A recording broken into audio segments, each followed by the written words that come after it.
Halo semua, salam sejahtera Malaysia. Selamat datang ke channel Fels Lifestyle. Terima kasih kerana terus setia dan terus bersama di dalam channel ini.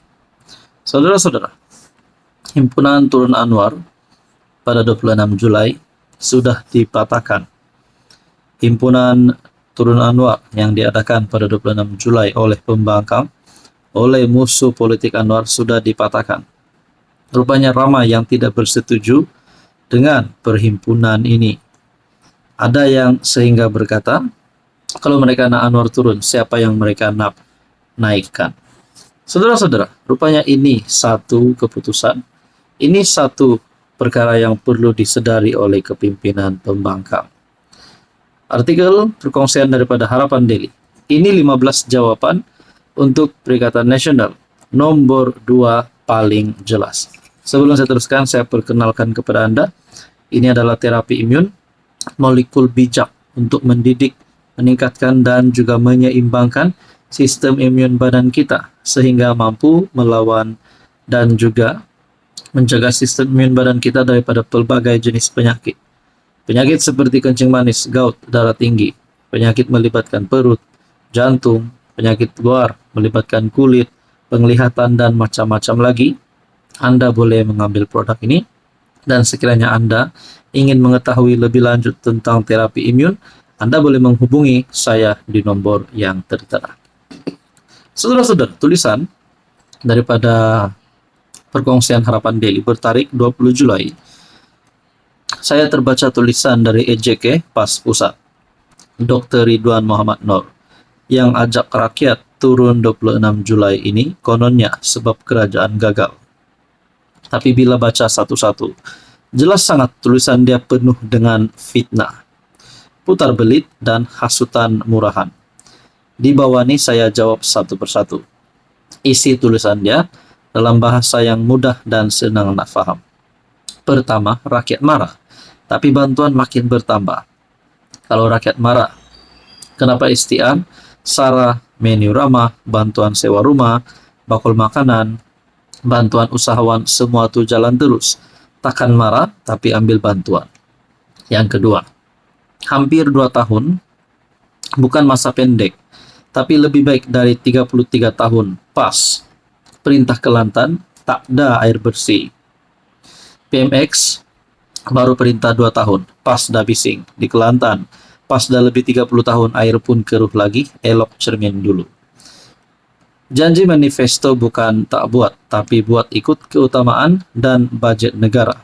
Yang keempat, isu cukai, subsidi disasar, bukan ditarik. Yang kelima, kononnya negara makin tak selamat, tapi indeks jenayah makin turun. Yang keenam, menteri tak kompeten. Siapa yang lantik menteri masa PN dulu yang gagal urus COVID, ekonomi hancur. Zaman PN, menteri asyik keluar masuk TV, tapi tak buat kerja.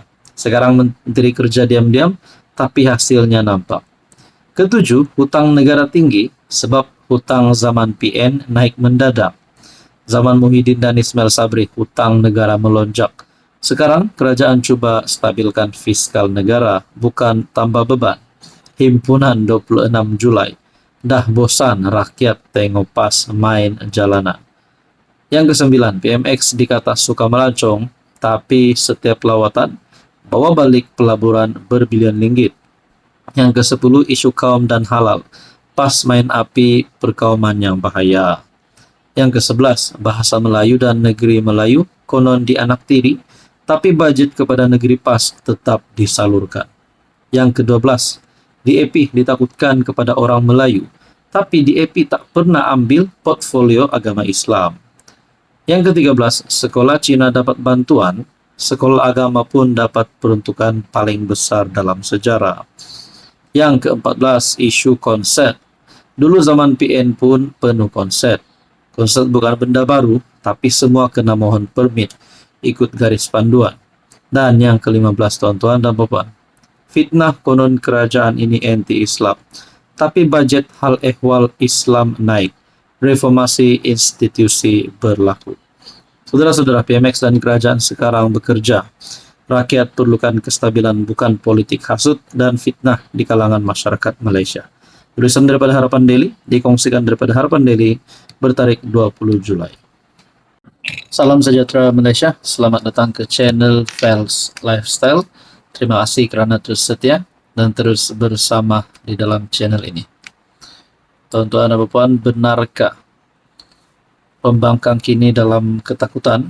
Atau sebenarnya mereka cuba nak mengalihkan perhatian penyokong dan netizen?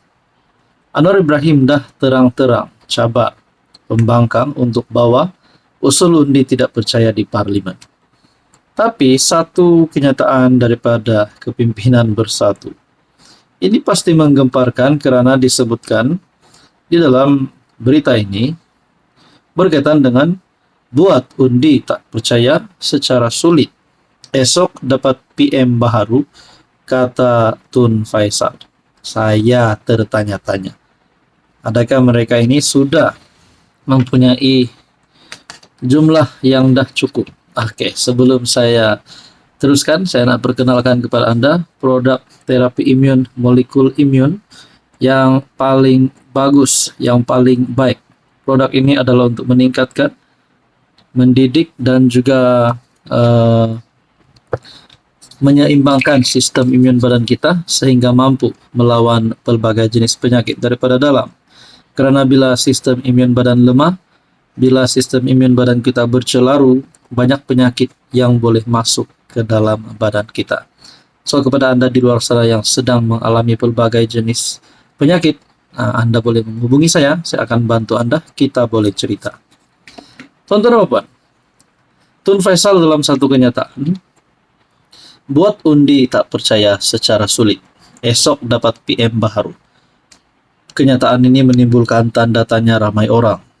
Ketua Penerangan Parti Pribumi Bersatu Malaysia Bersatu, Datuk Tun Faisal Ismail Aziz, mencabar supaya usul undi tidak percaya terhadap PM Datuk Seri Anwar Ibrahim dibuat secara sulit dan bebas daripada sekatan terhadap whip pembangkang. Namun, dakwa beliau, Anwar tidak akan berani membenarkan usul sedemikian kerana menyedari kemungkinan akan hilang jawatan PM dan kerajaan perpaduan akan tumbang. Sebelum saya teruskan, adakah anda bersetuju dengan kenyataan daripada Tun Faisal? Tuan-tuan dan puan, saya rasa dah terang-terang pun Anwar cakap cabar pembangkang untuk membawa usul undi tidak percaya. Tapi di sini menurut Tun Faisal pula, Anwar tidak akan berani. Nah, ada yang lebih menarik saudara-saudara. Katanya memandangkan terdapat dakwaan dari blok kerajaan sendiri, yang mana langkah Dubai yang dirancang sebelum ini mampu mengumpul 123 sokongan ahli parlimen untuk mencalonkan PM baharu. Dengar sekali lagi saudara-saudara, mencalonkan Perdana Menteri baharu daripada Perikatan Nasional. Memandangkan Anwar tidak mungkin berani mengadakan undian tidak percaya secara sulit dan bebas daripada sekatan whip, maka 26 Julai 2025, rakyat akan terus berhimpun dan mendesak Anwar turun dan meletakkan jawatan. Katanya menerusi laman sosial FB. Awal hari ini Anwar memberi amaran tegas.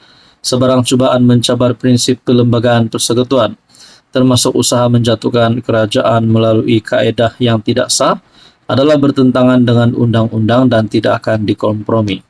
Sedangkan Anwar sebagai PM sudah membuat pengakuan, sudah membuat kenyataan. Kalau mengikut sistem, mengikut medium yang sah, kalau beliau memang sudah tidak ada kepercayaan, beliau akan undur, beliau sendiri akan turun. Tapi kalau sekadar cakap-cakap saja, kenapa nak turun Anwar pula? Nah, tuan-tuan dan puan, yang menjadi kenyataan, menjadi persoalan paling utama adalah, betulkah ada 123 MP yang menyokong Muhyiddin jadi Perdana Menteri?